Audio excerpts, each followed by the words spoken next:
ദാ ഈ ഒരു സാധനമാണ് വീട്ടിൽ എവിടെ നോക്കിയാലും കാണുന്നത്. ഒരു മാസം തന്നെ 6ഉം 7ഉം കവർ കിട്ടുന്നുണ്ട്. അയലത്തുകാർക്കും നാട്ടുകാർക്കും ഒക്കെ കൊടുത്തു കഴിഞ്ഞാൽ വീണ്ടും കാണും. ഇതുകൊണ്ട് ഉണ്ടാക്കാൻ പറ്റുന്ന എല്ലാം ഞാൻ ഉണ്ടാക്കി കഴിഞ്ഞു. അതുകൊണ്ട് ഇന്ന് ഉണ്ടാക്കാൻ പോകുന്നതിൻ്റെ ലഡുവാണ്. ആദ്യം ഒരു ശർക്കര വെള്ളത്തിനകത്ത് ഉരുക്കിയെടുക്കണം. പിന്നെ പൊടി അടി പിടിക്കാത്ത രീതിയിൽ ചൂടാക്കി എടുക്കും. കൂടെ ഏലക്ക 2 പൊടിച്ചത് ഫ്ലേവറിന് വേണ്ടിയാണ്. പിന്നെ തേങ്ങ തിരിങ്ങിയതുണ്ടെങ്കിൽ അതും ചൂടാക്കി വറുത്തെടുക്കണം.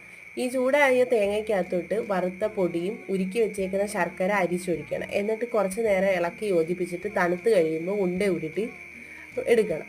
പിന്നെ വേണമെങ്കിൽ അണ്ടിപ്പരിപ്പ് മുന്തിരി അലങ്കോലപ്പണിക്ക് വേണമെങ്കിൽ വെച്ചേക്കാം. അങ്ങനെ ഉണ്ട ഉരുട്ടി ആക്കിയിട്ട് ഞാൻ അടുപ്പത്ത് ചായയും കൂടെ വെച്ചായിരുന്നു. അതിൻ്റെ കൂടെ കുടിക്കാനാണ്. അങ്ങനെ ചായയും ഈ ലഡുവും കൂടെ കൊടുത്തു. ആദ്യം കൊടുത്ത ഏട്ടനാണ്. ഏട്ടൻ കഴിച്ച് കൊള്ളാമെന്ന് പറയുമെങ്കിൽ മാത്രമേ ഞാൻ കഴിക്കത്തുള്ളൂ.